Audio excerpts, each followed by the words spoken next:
Hello दोस्तों, पीके हिंदी कहानी channel में आप सभी का स्वागत है। आशा करता हूँ कि आप बढ़िया होंगे। पत्नी अपने पति से कहती है, पत्नी पता नहीं क्या हो गया है हमारी पायल को। कल रात से खाना भी नहीं खाया है और रो रही थी। अभी सुबह जागने गई तो फिर से रो रही थी। वह पूछी तो बस इतना ही कही कि प्लीज माँ मुझे अकेला छोड़ दो। मुझे लगता है कि शायद उसे किसी ने प्यार में धोखा दिया है। डर लगता है कि कहीं वो खुद को नुकसान ना पहुंचा ले। पति थोड़ी देर खामोशी के बाद कहता है कि ठीक है, मैं देखता हूँ। इतना कहकर वह अपनी बेटी के कमरे में जाते हैं। पिता, पायल कैसी हो बेटा? बेटी, प्लीज पापा मुझे कुछ दिनों के लिए अकेला छोड़ दीजिए। पिता, ठीक है बेटा, मगर एक शर्त है। बेटी बोली, पिता मैं तुम्हें एक बकवास कहानी सुनाना चाहता हूँ, तुम सुन लो, फिर मैं हम तुमको डिस्टर्ब नहीं करेंगे, ओके? बेटी, ठीक है सुनाइए पिताजी। आज से करीब 20 साल पहले एक राजा हुआ करते थे। बेहद अमीर। उनके दो बेटे थे। बड़ा बेटा बेहद आज्ञाकारी और ईमानदार था। राजा को अपने बड़े बेटे पर नाज था कि उसकी शादी एक खूबसूरत लड़की से कर दी जाएगी। फिर वह खूबसूरत लड़की राजा की बड़ी बहू गर्भवती हुई। घर में खुशियां ही खुशियां छा गई थी, मगर राजा की जिद थी कि बेटा ही एक। फिर राजा ने अपने बहू के गर्भ का चेकअप करवाया तो पता चला कि गर्भ में लड़की है। राजा ने बेटे को कहा, हुक्म दिया कि लड़की को गिरा दिया जाए। आखिर बड़ा बेटा आज्ञाकारी था, ना तो करेगा नहीं। मगर पता नहीं उस पागल बेवकूफ को क्या सूझा। 2 दिन बाद अपना राजपाट, धन दौलत, शानो शौकत सब कुछ छोड़ के अपनी गर्भवती पत्नी को लेकर महल से गायब हो गया।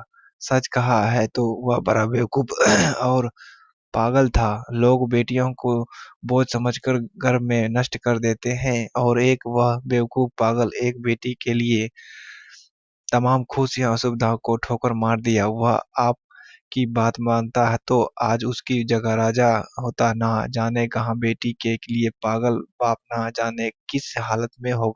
तभी पायल की माँ वहां आकर कहती है कि वह बेटी के लिए पागल शख्स और कोई नहीं, यही तेरे पिताजी हैं जो तुझे अपनी सच्ची कहानी सुना रहे हैं। तू कहती है ना कि मम्मी नाना नानी तो मैंने देख लिया।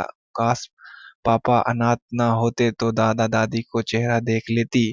तेरे पापा अनाथ नहीं है। वो बड़े होकर जिद ना करे दादा दादी से मिलने की, इसलिए तुझे सच छुपाया गया। फिर तेरे पापा ने तेरे पैदा होने के बाद वह कसम खा ली कि तेरे अवला दूसरा संतान फिर कभी नहीं बनाएंगे। अखबार में इस तरह के देखकर तेरे दादा दादी ने बेटी को लेकर ही वापस आने को कहा। मैंने भी जोर दिया वापस जाने को, मगर तुझे गोद में उठाकर तेरे बाप ने बस इतना ही कहा कि जिस घर में मेरी प्रिंस की हत्या का फरमान निकल गया हो, वहां एक राजा कैसे सांस ले सकता है। अब हम नाराज अलग था। पायल की आंखों में पापा के लिए सम्मान की, मोहब्बत के लिए ढेरों सारा प्यार, उनकी कुर्बानी के लिए इबादत करने लगे हैं।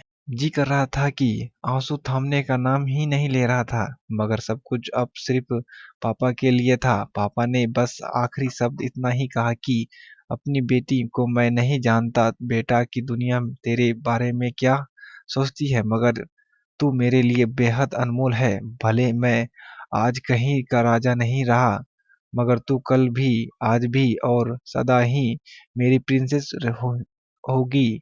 बेटी ने जोर कर अपने पापा के गले लगाकर रोते हुए कहा, आप असली राजा हो और मैं आपकी प्रिंस। सबकी पलकों गीली थी, मगर वह एक नई सुबह की शुरुआत थी जहां प्रिंस फिर से अपने सियासत में लौट गई आई थी। बेटियां माता पिता की जान होती है, उनकी आन बान शान होती है। यह कहानी आपको अच्छी लगी हो तो चैनल को लाइक एंड सब्सक्राइब जरूर करें।